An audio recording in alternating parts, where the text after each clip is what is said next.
Muy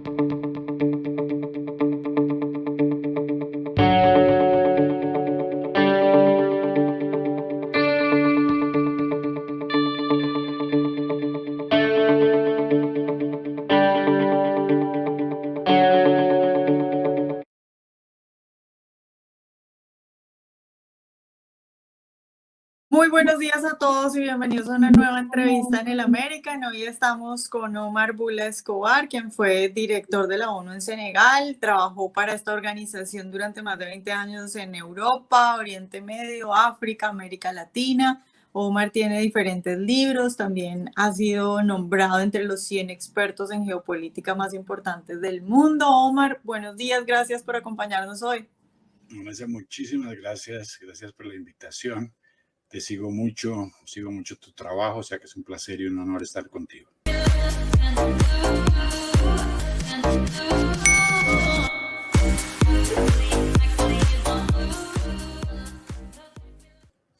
Bueno, Omar, yo empiezo, voy a empezar tal vez por el final, porque me parece más divertido hacerlo así.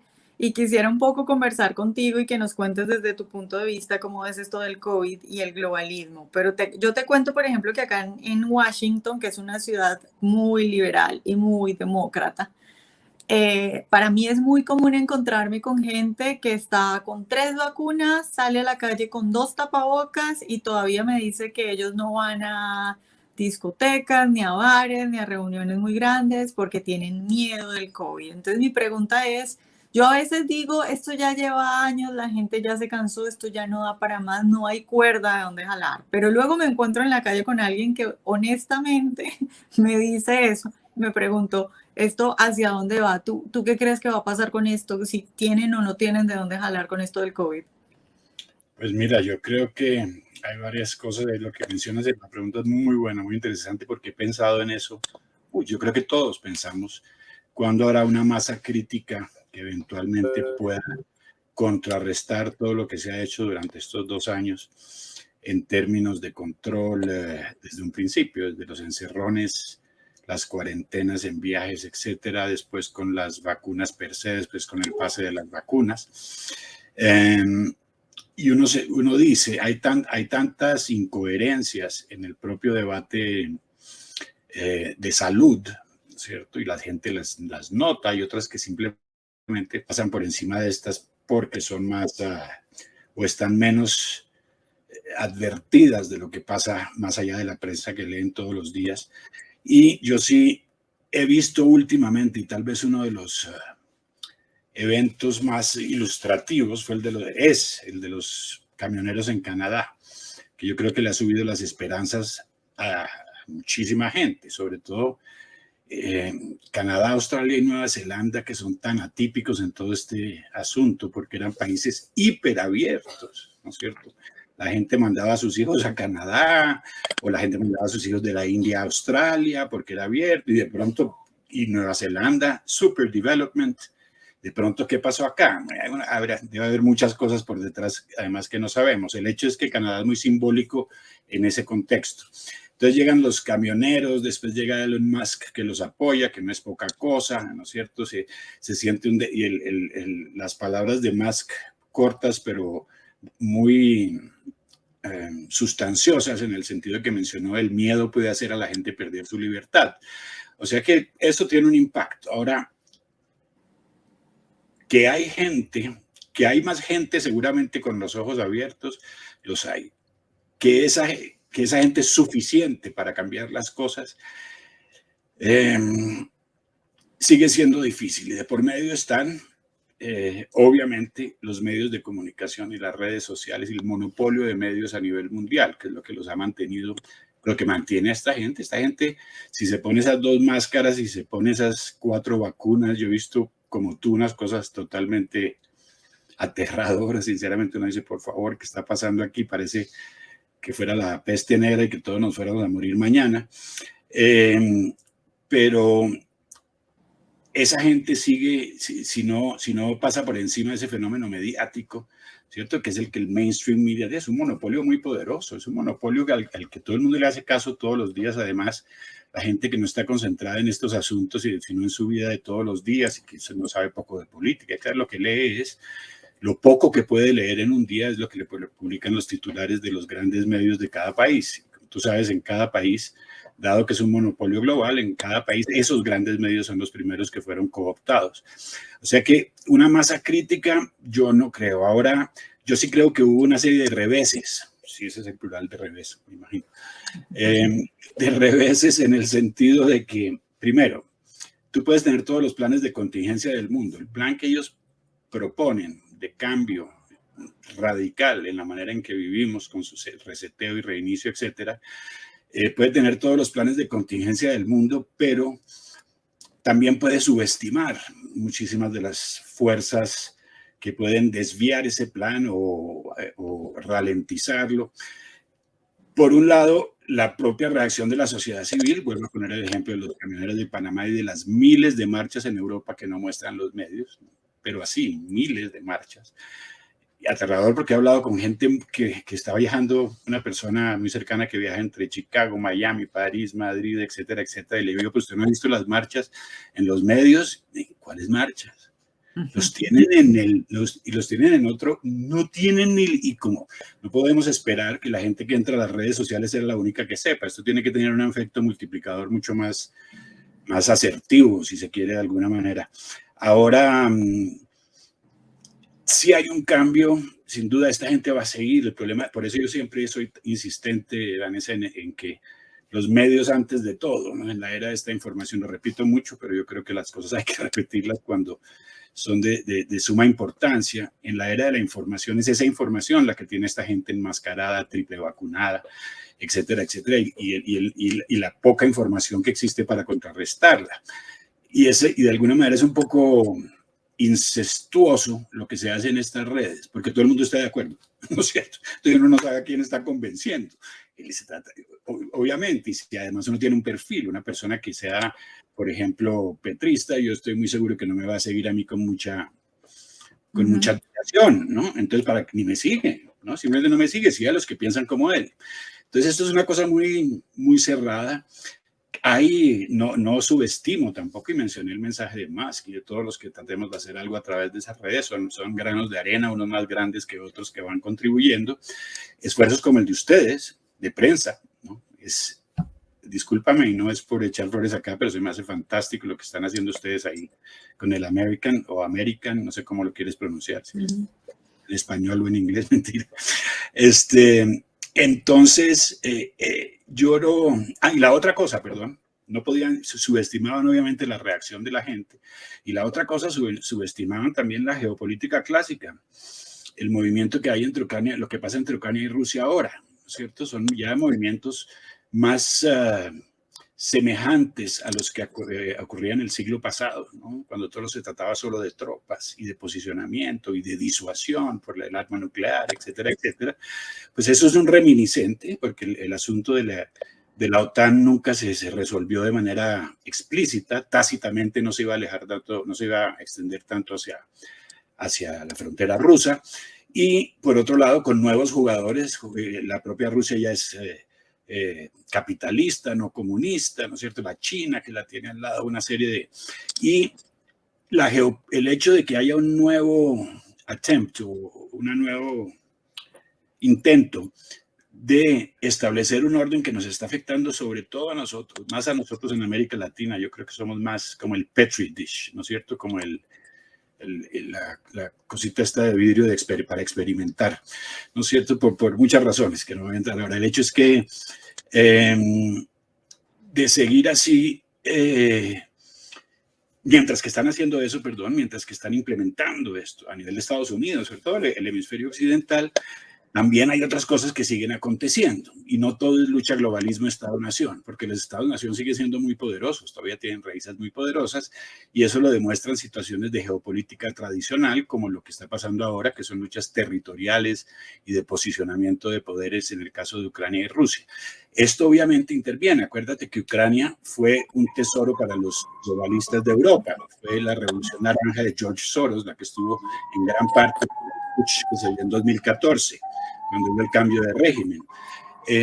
O sea que, Y además, si están ocupados con temas que ya son de ese calibre, cuando ya estamos entrando a decisiones entre potencias nucleares, pues eso también crea una serie de preocupaciones que ralentizan de alguna manera lo otro. Ellos van a seguir, yo creo que no hay duda que van a seguir.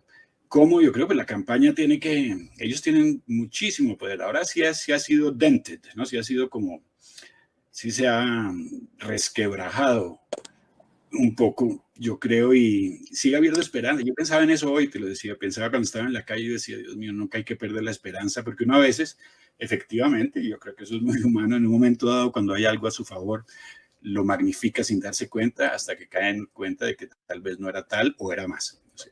Sí.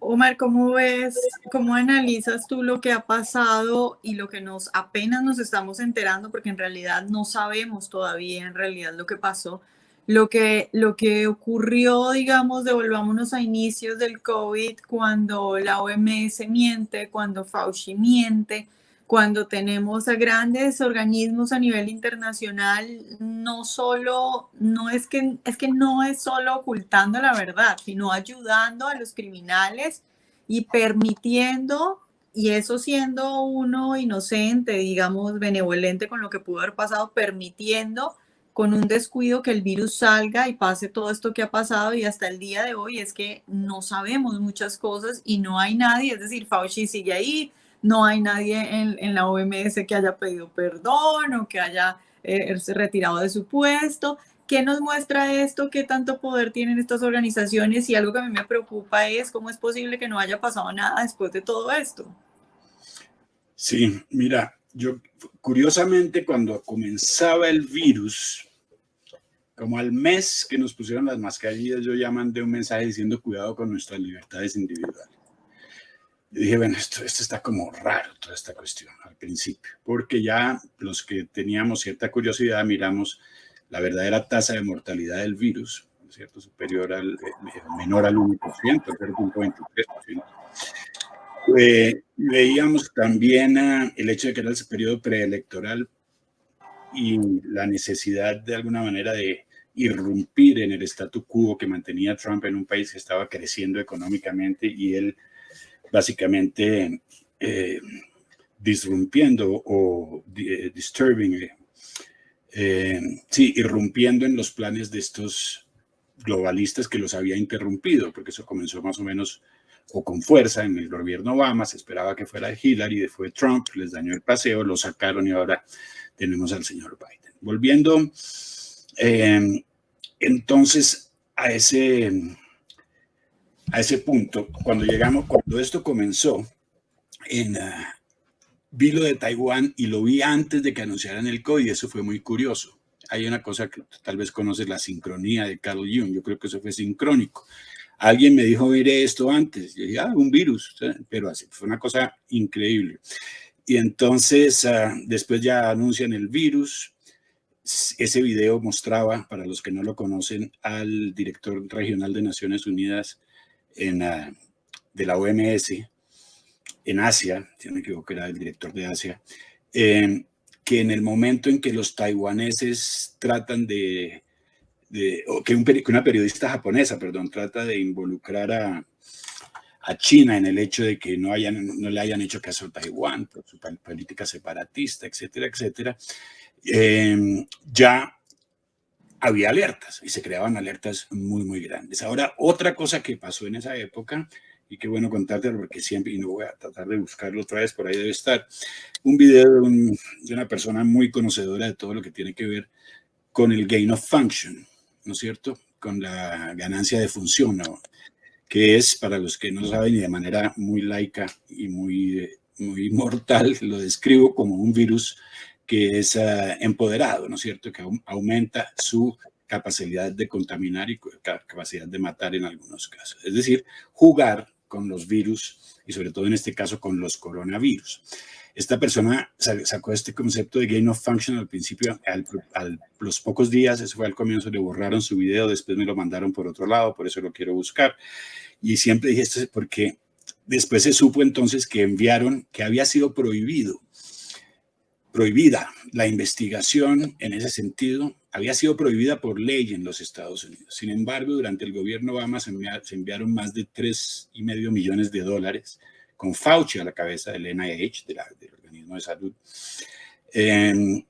a Wuhan, donde trabajaban también americanos. Entonces, había salido plata a pesar de las restricciones.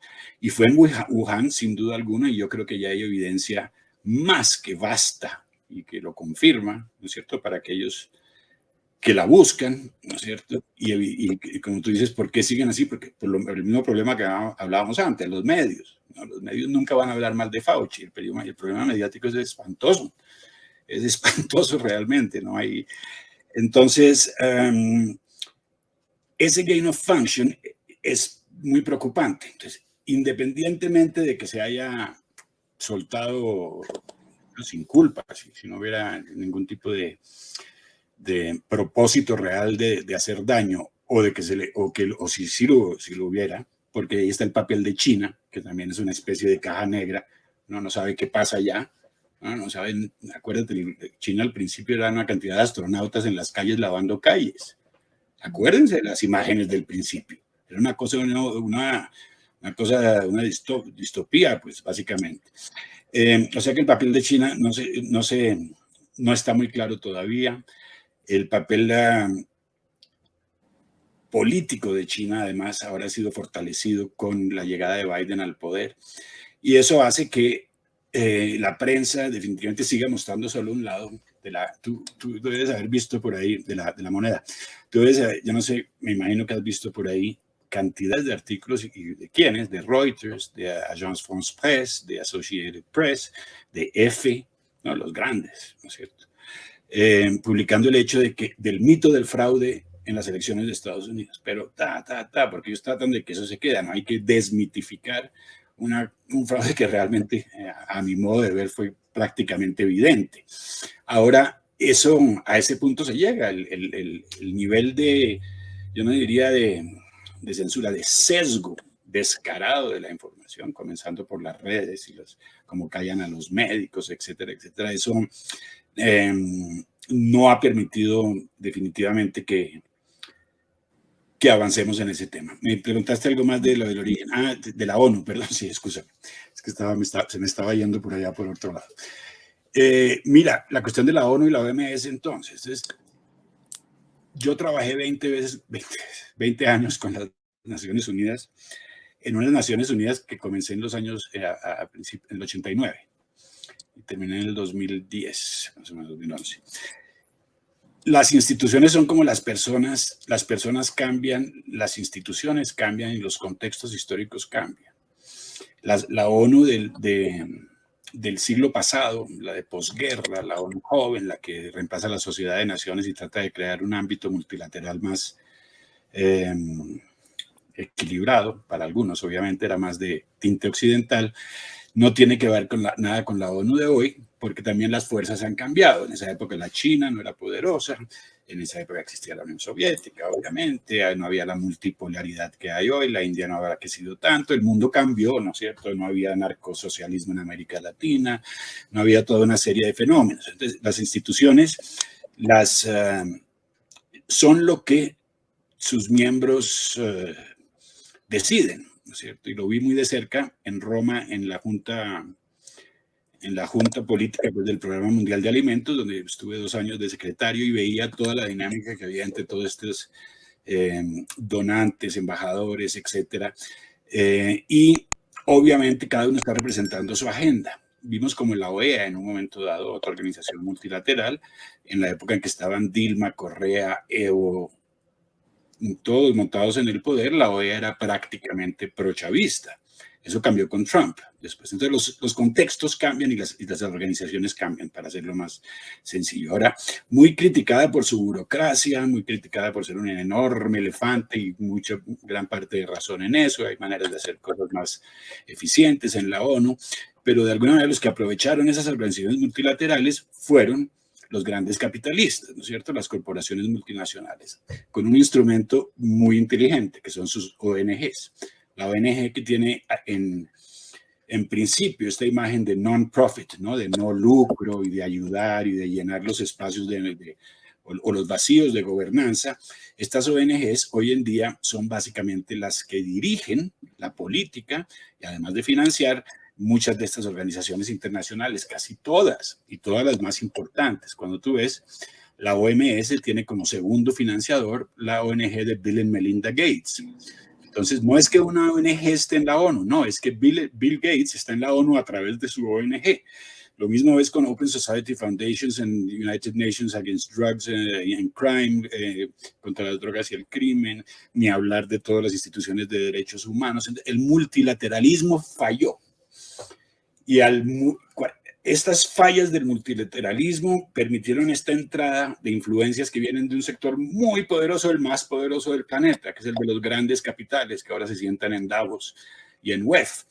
En ese momento, estas organizaciones se convirtieron, y hoy lo vemos, yo enseño varias materias relacionadas en algunas universidades, y hoy vemos como los 17 ODS los tienen en sus websites, tanto el sector público como el sector privado. Todo el mundo habla de ODS, han logrado un consenso alrededor de algunos objetivos que aparentemente son totalmente sensatos, ¿no es cierto? Digo aparentemente porque efectivamente hay mucho más por detrás. Ahora, el hecho es que estas organizaciones multilaterales, entonces, debilitadas, muy debilitadas, y una de las personas, y vuelvo a decirlo, me dirán trumpista o no, sí, pues sí admiro el periodo de Trump, se salió de la Comisión de Derechos Humanos, ¿no es cierto? Se salió de la UNESCO. Él entendía que el multilateralismo ya no estaba prestando la función para la cual fue creado. Y en términos de cómo cabe el globalismo, de manera conceptual en todo esto, el globalismo básicamente es el failure, la falla del multilateralismo. Como el multilateralismo fue secuestrado, ¿no es cierto? Ya no es representativo de los países como dice en la Carta Básica de las Naciones Unidas, democrático, etcétera, etcétera, secuestrado por los capitales, básicamente, y hoy en día lo que tenemos tiene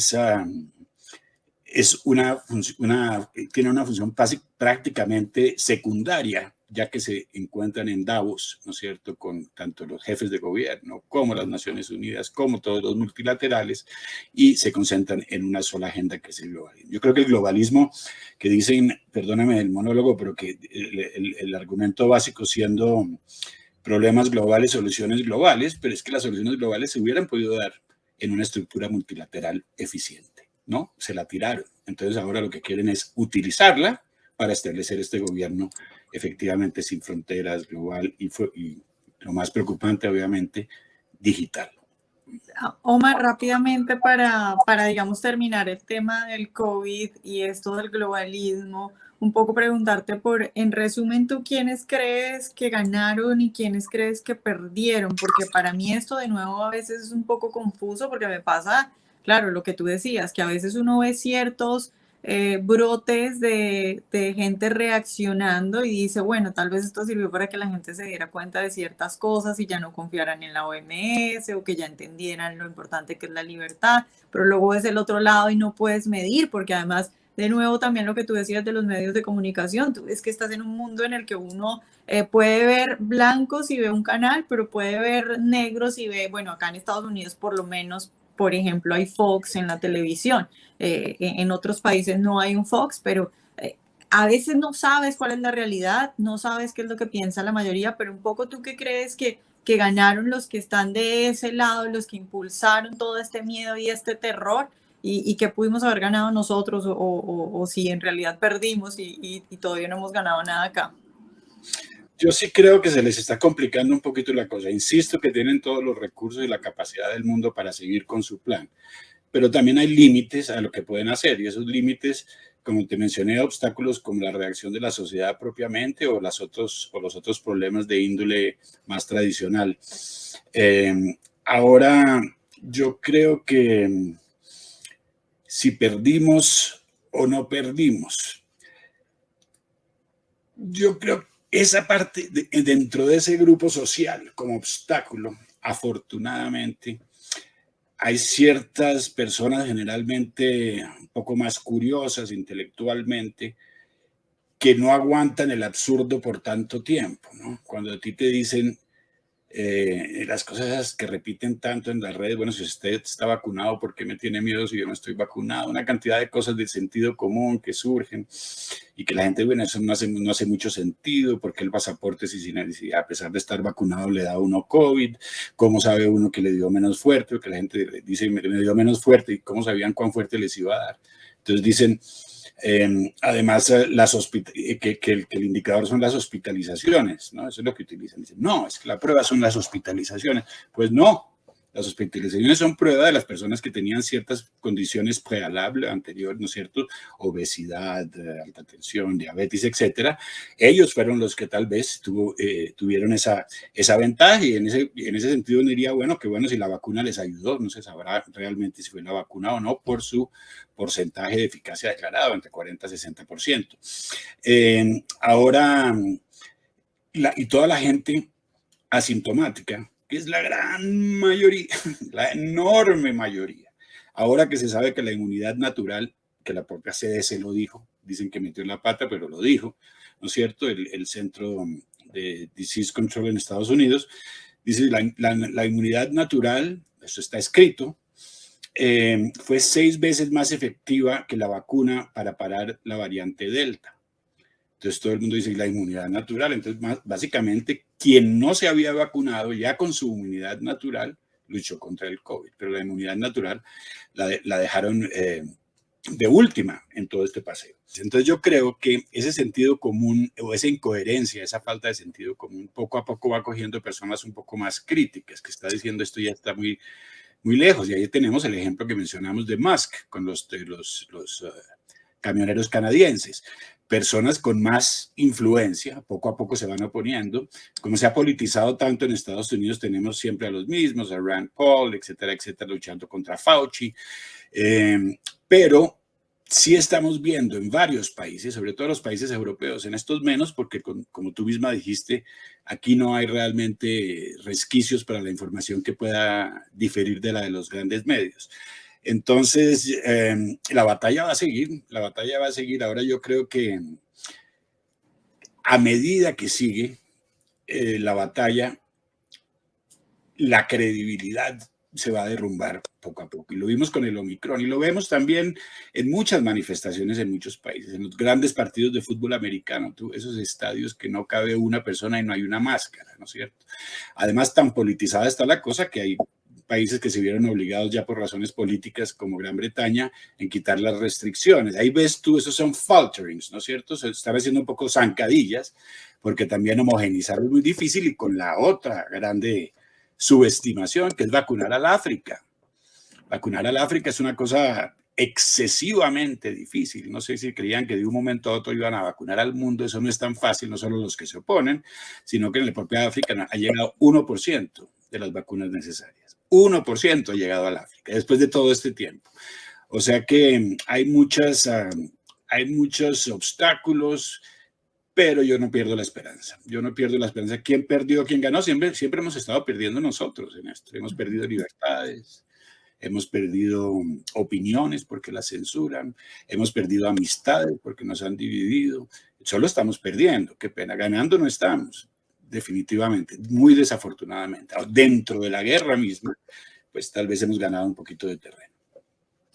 Omar, para terminar, quisiera un poco preguntarte por un tema diferente, pero que lo has tocado por los lados, y es lo de los medios de comunicación y lo de las redes sociales y estas organizaciones tan grandes, bueno, como Facebook y ahora todo esto del metaverso. ¿Tú cuál crees que va a ser el futuro con estas organizaciones con tanto poder, pero que a la vez son tan atractivas? Porque acá hay un problema, y es que yo creo que es difícil negar el beneficio que nos han dado. Es decir, antes de las redes, por ejemplo, tú y yo no hubiéramos podido llegarle a tanta gente. Es evidente que están haciendo un buen trabajo en cuanto a que ofrecen un buen producto, pero por otro lado son un peligro enorme. Entonces, ¿cómo ves eso?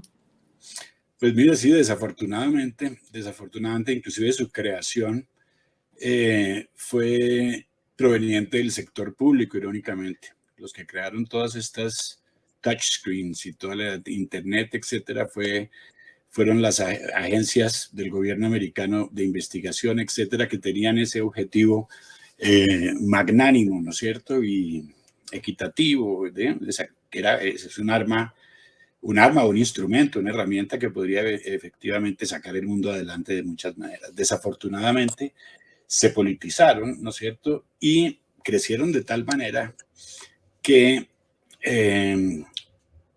perdieron, ¿sí?, básicamente su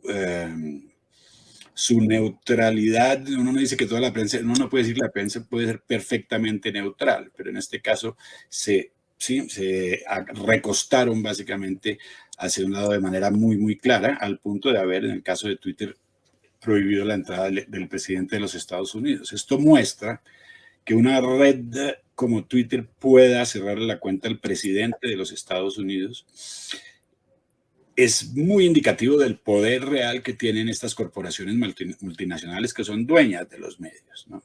O sea que definitivamente el problema de medios, yo quisiera echar un poquito para atrás, si me lo permites, para la gente que no lo conoce, yo lo menciono en mis programas, hace más o menos 50 años había unas 50 empresas que tenían 90% de los medios de comunicación. Hoy por hoy son 5 o 6, que manejan absolutamente todo a nivel global. Entonces el discurso que uno oye, yo miro muchos canales extranjeros, que uno oye en Al Jazeera, que es el canal árabe, o en France 24, el francés, el alemán, etcétera, etcétera, es idéntico, es un guión idéntico que ya tiene carácter global.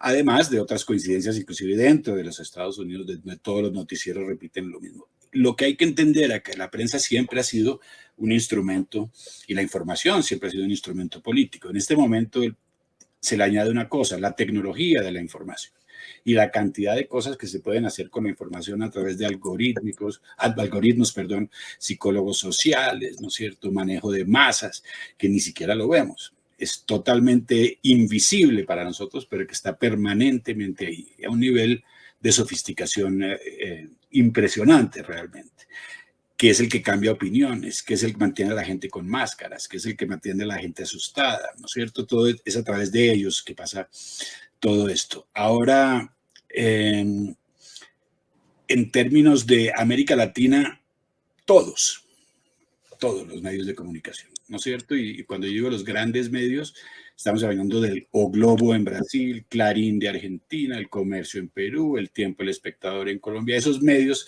en los cuales uno ha confiado desde hace muchísimas décadas, porque son medios tradicionales. Estos son los medios más poderosos y por ende los primeros que fueron cooptados por estas grandes multinacionales. Lo que se ve, desafortunadamente, están de ese lado, ¿no es cierto? Eso lo prueba tanto la censura del presidente Trump como la censura de republicanos, como la censura de doctores anti-COVID, ¿no es cierto? Hay un posicionamiento político muy, muy, muy claro que puede ponerse en contra. Yo me encontré en Colombia con el gerente de Getter, que es uno de esas redes que está tratando de surgir también. Y hay otras redes que están tratando de surgir y gente tratando de convencer a personas con suficiente capital para competir. El hecho es que ellos ya tienen un mercado muy grande, cubre tanto como cubren ese 90% de los medios de comunicación, ¿no es cierto? Google es una cosa impresionante, creo que son 90%, si no me equivoco, de las búsquedas de la Internet pasan a través de Google.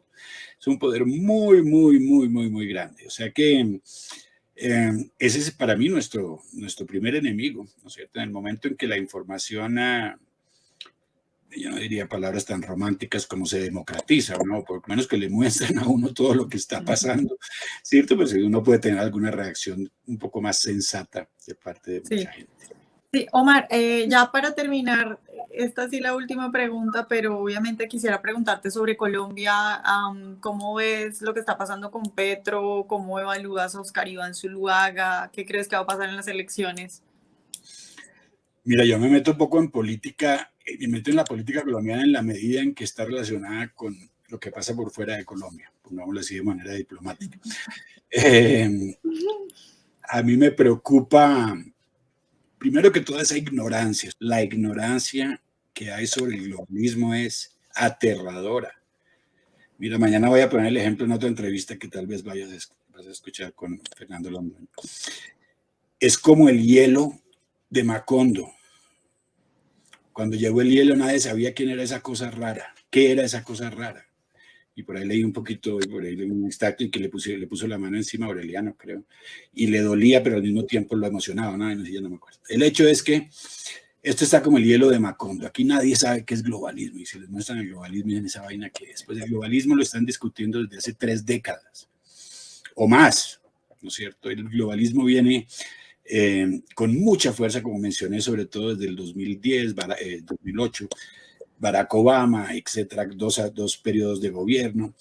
Aquí no. Entonces, el globalismo ya he llegado a escuchar de candidatos diciendo como esas teorías de conspiración. Esto es aterrador porque las mayores universidades del mundo, Oxford, Cambridge, Harvard, Georgetown, las grandes revistas, The Economist, you name it, están discutiendo el globalismo hace 2 décadas. Y uno habla de globalismo acá y dicen, ¿qué es el hielo? ¿Esa vaina enfría? No, eso es impresionante. A los niveles más altos, y no solo Colombia, eso es toda América Latina. Es un fenómeno, obviamente, informativo también, pero a mí me aterra que esté inclusive a nivel de la academia. A nivel de la academia, ¿no? No saben que esto está pasando y no saben que la mayoría de las cosas que estamos viviendo hoy en día son producto de ese debate. La mayoría, y sobre todo en América Latina. Te decía por qué América Latina específicamente y que era una especie de tubo de ensayo, porque es que América Latina es la más joven. Nosotros somos muy jóvenes, con democracias muy frágiles, somos muy occidentales, lo que ataca el globalismo es precisamente Occidente, de ahí que están ganando tanto terreno. En Colombia con el propio presidente Duque, que sin duda alguna ofreciéndose para auspiciar a Davos en Colombia y muy cerca del World Economic Forum. Pues, si todas estas cosas que están pasando las ignoran, muchos de los candidatos no tienen ni idea.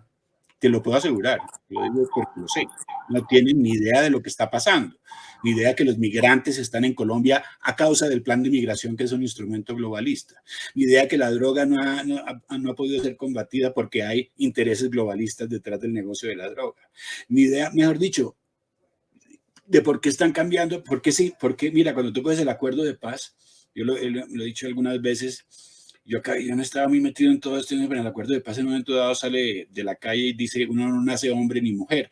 Y yo dije, ¿qué tiene que ver eso con la guerra de 50 años con las FARC? Yo dije, qué raro. ¿Pero qué diablos tiene que...? Y ahí salieron las cartillas de unas ministras, ¿te acuerdas? Etcétera, etcétera. ¿Qué tenía que ver eso? No, es que tú lees el acuerdo de paz y en muchos de sus apartes tienes el espíritu globalista, inclusive las palabras, por ejemplo, en la parte de la droga del Open Society Foundation. Si esta gente no sabe, si estos candidatos no están a esa altura, los que sí saben es porque ya están cooptados, ¿no es cierto? Y hay varios que sí saben y que sí están y que saben que tienen un apoyo externo muy clave. El globalismo, o pongámoslo, no digamos el nombre, los globalistas, le apuestan a varias cartas, ¿no es cierto? Aquí hay varios, ¿no es cierto? Entonces, si se trata de izquierda y de derecha, ¿no? En el caso de Petro, pues tal vez sería una versión todavía más violenta por una mezcla de lo que es esos sueños rancios de cuando él era guerrillero mezclada con globalismo, que es lo más deshumanizante del mundo. Entonces, a nosotros nos toca doble ración. A nosotros no nos toca solo el globalismo, tenemos además la droga, que es la que empodera al narcosocialismo, que además tiene un credo muy parecido al del globalismo, ¿no? En términos de economías equitativas, stakeholder economy, economía de las partes, bueno, y eso lo menciona el presidente Duque en sus discursos. Eso por un lado. Ahora, Petro hay que tener mucho cuidado con los medios y con las encuestas. Las encuestas les pertenecen a los mismos. En Estados Unidos hay que ver qué encuestas, pero uno ve una encuesta de Rasmussen puede ser muy diferente a una encuesta del New York Times. No puede ser, seguramente va a ser diferente porque las preguntas que se hacen son diferentes. Petro, sin embargo, está a la cabeza en este momento, a mí personalmente, y es lo que estoy diciendo en este programita que estoy preparando, independientemente de dónde se posicione la gente en el espectro político, hay que darse cuenta de una cosa tan evidente, pero tan obvia. Nosotros nos distinguimos del mundo por una cosa, y ya no es tanto por el café, porque somos los reyes del narcotráfico en el planeta, ¿no es cierto? Y las cifras del tráfico de droga en América Latina, que dice la gente, eso siempre ha estado ahí, las cifras no son las de antes de Pablo Escobar, las cifras, y lo último que tengo en cifras de droga a nivel mundial, estamos hablando de 450.000 millones de dólares a 600.000 millones de dólares. Eso es 3 veces el PIB del Ecuador. Es más que el PIB de muchos países. Estos son naciones paralelas, virtuales, que actúan por fuera de la ley y que han penetrado lo político, la economía, porque ahora tenemos jugadores grises, ya no son los mafiosos de allá, ¿no? Uno no puede encaletar 3.000 millones de dólares o tienen que pasar por los circuitos financieros. Esto ya está básicamente, está tan impregnado que ya no se sabe quién es quién en este cuento. Entonces, independientemente de que uno sea de izquierda, derecha, gordo, flaco, negro, chiquito, o lo que sea, los colombianos a mi modo deberían tener como prioridad el narcotráfico, ¿no es cierto?, la droga y los candidatos. Nadie habla de... Ahora están hablando de la legalización, que para los que quieren saber más es tal vez tal vez no, yo estoy convencido de que es la razón por la cual no han dejado disminuir los cultivos de coca, porque hay un negocio muy grande por detrás de la legalización. O sea que siguen escondiendo ese fenómeno. ¿Y quién es el más cercano? ¿Quién es el más cercano a las FARC, al ELN, al Foro de Sao Paulo, donde se sienta Diosdado Cabello, ¿no es cierto?, del cartel de los soles? ¿Quién, la izquierda y la derecha, las dos, quien tiene la droga tiene el poder? La derecha tuvo a finales del siglo pasado droga también, ahora la cogió. Es un hecho de que hoy en día son estos grandes carteles, FARC, ELN, obviamente mezclados con carteles sin componentes ideológicos como los carteles de México, básicamente los que están cambiando la situación de la región. Y como están asociados con ciertos gobiernos que ya han demostrado ser desastrosos para todos sus países, ¿no es cierto? Vimos, Argentina era un sueño, Argentina es un nightmare, es una pesadilla hoy en día en términos económicos.